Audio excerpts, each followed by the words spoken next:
नमस्कार छात्रों, आज हम कक्षा 10वीं का सौहार्दम प्रकृतेः शोभा इस पाठ का अंतिम दृश्य देखते हैं। इससे पहले हमने पहले की वीडियोस में देखा जिसमें अलग अलग पशु पक्षी आपस में चर्चा विवाद कर रहे हैं कि किसको वन का राजा बनना चाहिए। एक दूसरे को अपमानित करते हुए, अपनी प्रशंसा करते हुए सभी अपने आप को विशेष समझते हैं कि हम ही बन सकते हैं राजा, दूसरा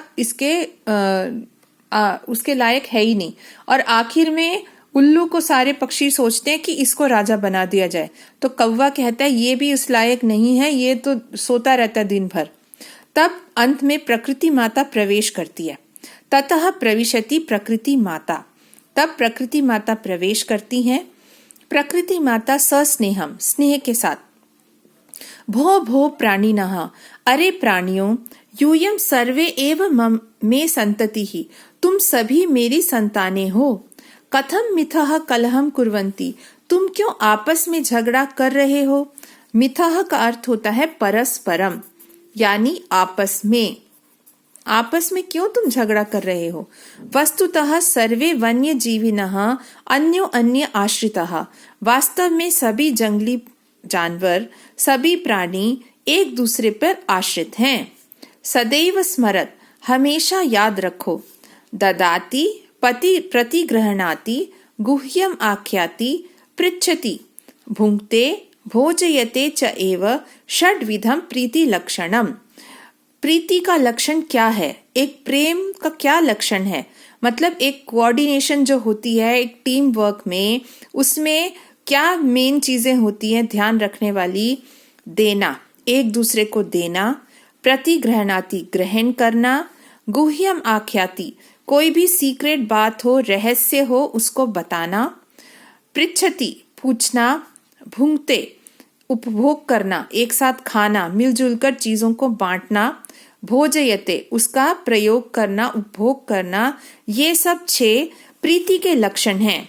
प्रीति का लक्षण अगर आप इसको एक मॉडर्न कॉन्टेक्स्ट में समझें तो आप आजकल के ज़माने में देखेंगे, आप लोग भी बहुत ग्रुप वर्क करते होंगे, एक टीम वर्क को बहुत इम्पोर्टेंस दी जाती है।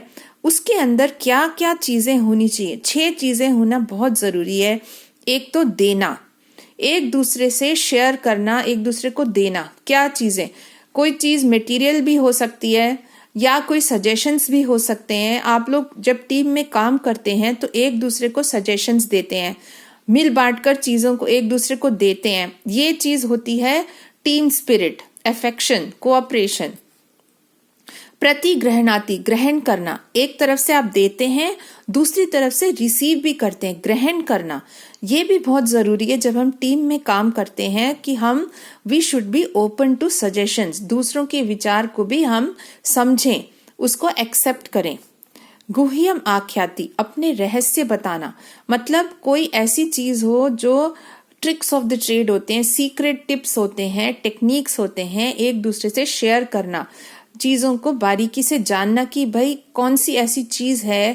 जैसे कल को आप भी बड़े बड़े पोस्ट पे जाएंगे जिससे कि क्लाइंट खुश हो, तो उसके लिए कुछ बिजनेस सीक्रेट्स होते हैं, कुछ ट्रेड सीक्रेट्स होते हैं, उसको सक्सेसफुल बनाने की जो सीक्रेट्स होती हैं एक दूसरे को बताना। पृच्छति, पूछना, और समय आने पर पूछना, हेसिटेट नहीं करना कि हम कैसे पूछें। भुंक्ते, एक साथ खाना पीना, ये तो एक बेसिक सी बात है, लेकिन साथ मिलजुल कर हर चीज को, रिसोर्सेज को यूज करना। भोजयते, उपभोग करना, खिलाना, मतलब अपनी चीजों को शेयर करना। ये 6 प्रीति के लक्षण हैं। This is the sign of a good cooperation, cooperative team, affection के लक्षण हैं। सर्वे प्राणिनः समवेत स्वरेण, सभी प्राणी आपस में एक स्वर में कहते हैं। आगे बढ़ने से पहले बताऊं, ये आपका भावार्थ के लिए आ सकता है श्लोक एग्जाम में, आप इसका ध्यान रखिए। मातः कथयति तु भवती सर्वथा सम्यक, हे माता आप ठीक कह रही हैं, परम वयम भवतीम न जानीमः, लेकिन हम सब आपको नहीं जानते हैं। भवत्याः परिचयः कः, आपका परिचय क्या है। माता आप बिल्कुल ठीक कह रही हैं जो अभी आपने बताया, लेकिन हम आपको बिल्कुल नहीं जानते, आप कौन हैं। प्रकृति माता कहती है, अहम प्रकृति ही, मैं प्रकृति हूँ, युष्माकम सर्वेशाम जननी, तुम सबकी माता हूँ, यूयम सर्वे एव मे प्रियाः, तुम सभी मेरे प्रिय हो।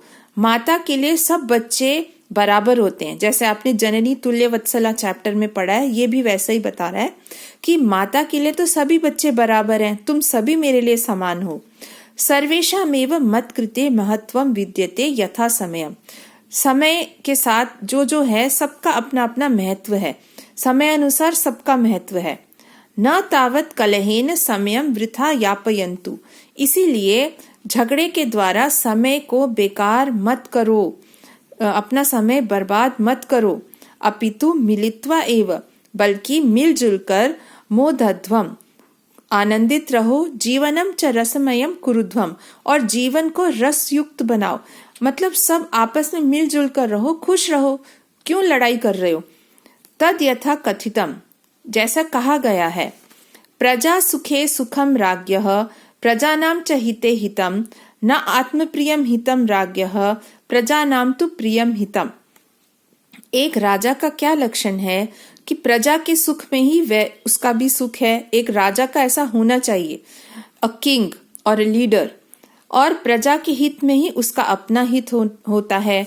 न आत्मप्रियम हितम, मतलब राजा का कहाँ सुख होना चाहिए, प्रजा के सुख में, प्रजा के हित में उसका अपना हित होना चाहिए, इसका उल्टा नहीं होना चाहिए। यानी अपना अगर राजा हित सोचे तो वो कैसे हो सकता है। आत्मप्रियम हित, न आत्मप्रियम हितम राज्ञः, उसमें किसी का भला नहीं हो सकता। प्रजा नाम तो प्रियम हितम, और प्रजा का जहां पर अच्छा होता है उसी में भला है। यानी राजा अगर सिर्फ अपने लिए सोचे कि मेरा भला इसमें होगा, जैसे आप लोग कर रहे थे, तो प्रजा के बारे में तो आप सोच ही नहीं रहे हैं। प्रजा का प्रिय और भला जहां हो वहां ही राजा का भला और हित होगा, ये याद रखिए। अपीच, और अगाध जल संचारी न गर्वम याति रोहितः, अंगुष्ठोदक मात्रेन शफरी फुरफुरायते। तो यहाँ पर दो मछलियों के बारे में बताया है एग्जाम्पल देकर। ये ना समुद्र में होती है दो मछलियां, एक होती है रोहित, रोहू मछली बोलते हैं जिसको, वो थोड़ी बड़ी होती है, हाँ, तो और दूसरी होती है शफरी, छोटी सी मछली। तो कहती है प्रकृति माता, ये जो रोहू नाम की मछली होती है, अगाध जल संचारी न गर्वम याति, ये जल में घूमती रहती है और कभी भी घमंड नहीं करती, बड़ी होती है ना। और एक छोटी सी अंगूठे मात्र के साइज वाली शफरी, छोटी सी मछली फुदकती रहती है, ज्यादा घमंड करती है। ये बिल्कुल वैसे ही है। आपने कभी पढ़ा होगा, नमन्ति फलिनो वृक्षाः नमन्ति गुणिनो जनाः, शुष्क वृक्षाश्च मूर्खाश्च न नमन्ति कदाचन। यानी जिस पेड़ पर फल लगे होते हैं वो वृक्ष और जो गुणवान व्यक्ति होते हैं वे घमंड नहीं करते, जिनमें वास्तव में गुण होते हैं वे लोग कभी घमंड नहीं करते। ऐसे यहाँ एग्जाम्पल दिया, एक बड़ी मछली जिसमें वाकई में गुण है वो किसी को डिस्टर्ब नहीं करती। और जो नमन्ति फलिनो वृक्षा वाला एग्जाम्पल है, शुष्क वृक्षाश्च, सूखे हुए पेड़ जिनमें ना पत्ते ना कुछ, खाली सूखे पेड़ होते हैं, वो ऐसे गर्व से खड़े रहते हैं, झुकते नहीं है वो। उसी तरह से एक छोटी मछली झुकती नहीं है, ज्यादा घमंड करती है। और इसीलिए आपको क्या करना चाहिए, अतः भवन्तः सर्वे अपि, इसीलिए आप सभी शफरीवत एक एकस्य गुणस्य चर्चाम विहाय, छोटी मछली शफरी के जैसे एक एक के गुणों की चर्चा को छोड़कर, मिलित्वा प्रकृति सौंदर्याय वन रक्षायै च प्रयतन्ताम, आप सब मिलजुल कर प्रकृति के सौंदर्य के लिए और वन की रक्षा के लिए प्रयत्न कीजिए। आप सब लोग क्या कर रहे हैं, आप लोग अपने अपने गुणों का बखान कर रहे हैं, घमंड कर रहे हैं। इस चीज को छोड़कर आप एक ओवरऑल पिक्चर देखिए, एक बड़े उसमें सोचिए, वसुधैव कुटुंबकम जो होता है, पूरी पृथ्वी हमारा परिवार है, उस तरह से सोचकर आप ये सोचिए प्रकृति का सौंदर्य कैसे हमेशा हम ठीक रख सके सब मिलजुल कर, और हम इस वन की रक्षा कैसे कर सके, इस चीज को आप लक्ष्य मानकर डिसीजन लीजिए। सर्वे प्रकृति मातरम प्रणमंती, सब लोग प्रकृति माता को नमस्कार करते हैं। मिलित्वा दृढ़ संकल्प पूर्वकम च गायंती, और मिलकर ये एक संकल्प लेकर गाते हैं। प्राणिनाम जायते हानि ही परस्पर विवादतः अन्यो अन्य सहयोगेन लाभस्तेषां प्रजायते। अगर लोग आपस में विवाद करते रहें तो इससे हानि होती है, सबकी हानि होती है। अन्यो अन्य सहयोगेन, आपस में हम अगर सहयोग करें उसमें लाभ ही होता है। ये भी भावार्थ के लिए इम्पोर्टेंट है श्लोक। यानी आपसी झगड़े से, विवाद से नुकसान होता है, और अगर हम कोऑपरेट करें एक दूसरे से तो उससे फायदा होता है। इसीलिए आप सभी बच्चे भी, जैसे क्लास में किसी को कोई इश्यू हो जाता है तो हम झगड़ा ना करके उसको कैसे रिजॉल्व करना है, किसी को भी अनकंफर्टेबल ना करें, बुली ना करें, और मिलजुल के एक प्रॉब्लम की सल्यूशन को ढूंढें। कोऑपरेट करके पूरी क्लास के सक्सेस का हम ध्यान रखें। तो इस तरह से इस चैप्टर से हमें बड़ी अच्छी सीख मिलती है। आपको हर सीन के साथ वीडियो में उसके डिस्क्रिप्शन बॉक्स में मिल जाएगा उसका नोट्स व्याकरण से रिलेटेड, ठीक है। और बीच बीच में यहाँ पर काफी अव्यय शब्द भी हैं, आप ध्यान रखिएगा। तो आशा है आपको ये पाठ समझ आ गया होगा। धन्यवाद।